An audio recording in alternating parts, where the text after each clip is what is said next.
इष्टिं तेहं करिष्यामि पुत्र्यां पुत्रकारणाम् अथर्वशीर्षि प्रोक्तरे मंत्रे सिद्धां विधानतः।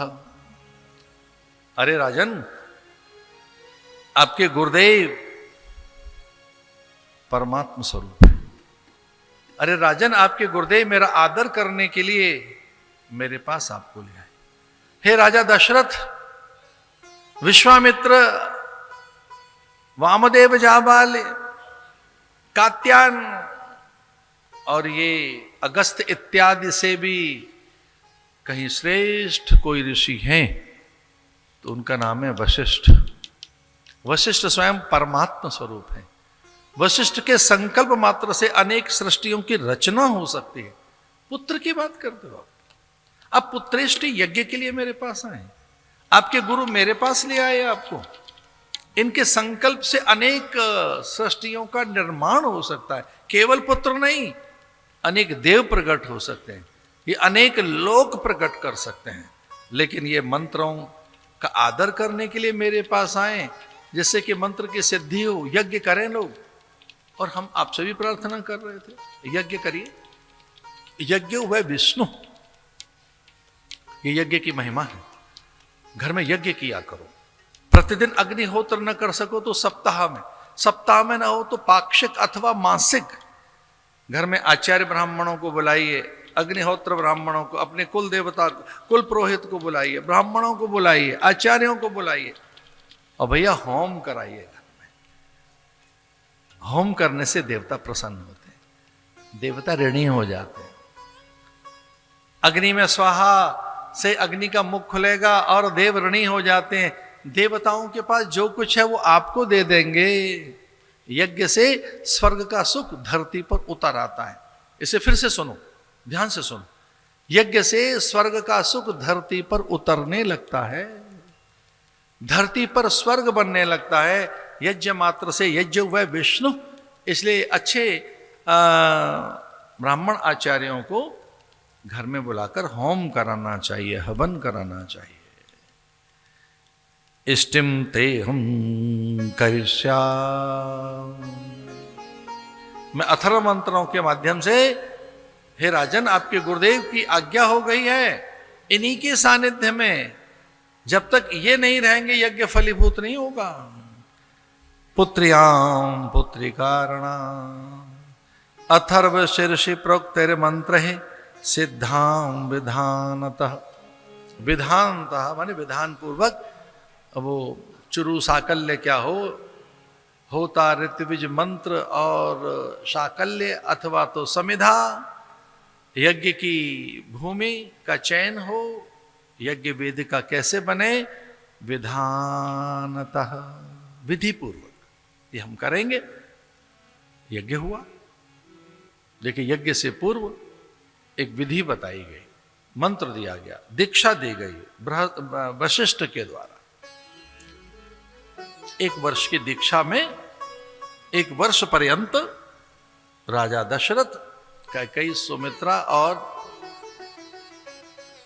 सुशीला, कौशल्या, तीनों माताएं 1 वर्ष तक गुरु के आश्रम में रहे। आश्रम में एक अनुशासन होता है, आश्रम में देववास होता है, आश्रम में कोई एक स्वाभाविक चर्या रहती है, सपरिया रहती है। वहां एक सांप्रदायिक कोई सिद्धियां रहती है। आप कल्पना नहीं करेंगे, राजा दशरथ ने 1 वर्ष तक भूमि शयन किया, सोने की सैया त्याग दी, गुरु के आश्रम में कुशा के आसन पर बैठकर जप तप, और रात्रि में पल्लव शैया।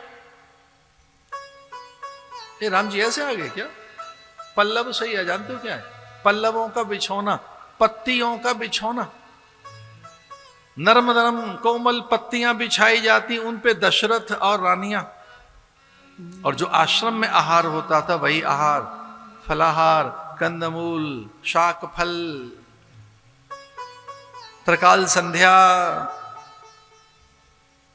महाभारत में तो ऐसा तक आता है कि त्रिकाल संध्या करनी चाहिए तो उस समय गुरु थोड़ी देर के लिए रोक देते थे गुरुजनों का आदेश होता युद्ध रोको, संध्या करनी, युद्ध में भी संध्या। मैं आदरणीय ब्राह्मणों से कह रहा हूं, पूज्य ब्राह्मणों से, ये संध्या मत छोड़ देना भाई। संध्या आपको बल देगी, शक्ति देगी, सामर्थ्य देगी। गायत्री आपके तेज को और उज्जीवित कर देगी। मंत्र ही आपके ब्राह्मणत्व को एक वैशिष्ट प्रदान करेगा। महाभारत काल में भी ऐसा होता था, युद्ध रोक दिया जाता था, संध्या होगी। और कितने ही आचार्य ब्राह्मण और साधु आज भी ऐसा कहते हैं, हमारा नित्य कर्म है, उपासना क्रम है, चर्या सपरिया चल रही है, ये सब नहीं होगा, हमारी पूजा पाठ होने दो। आज की बातें हमने दिन भर, आज प्रातःकाल से मैं कह रहा था भाई आज प्रवेश मत करना मेरे कक्ष में, आने मत देना किसी को। मैं विशेष प्रकार के पारायण में हूं, सबको कहा मैंने, अपने सचिव को भी कहा, बोले नहीं आने देंगे। फिर भी सचिव आके कहने लगा कि हमारा एक अतिथि आए हैं दूर से, एक पल के लिए मिलेंगे, अब बताओ हम क्या करें। हमने कहा अतिथि देवो भव, लीजिए।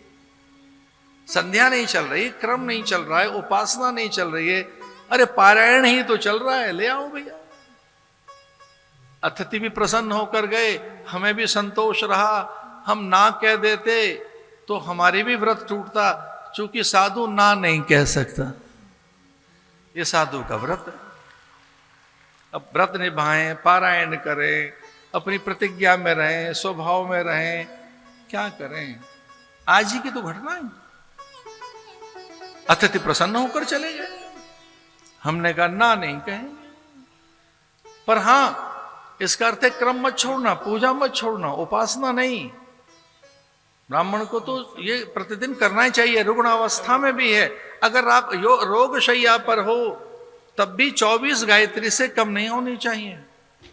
औषधि आधारित जीवन में भी ये बताया है, मंत्र मत छोड़ देना अपना। आप भी चलते फिरते, खाते पीते, सोते गुरु मंत्र का, इष्ट मंत्र का, जो माता पिता ने मंत्र दिया वो, अथवा जो आपका साधना का मंत्र है, उसे त्याग मत देना, उसी से बल आता है।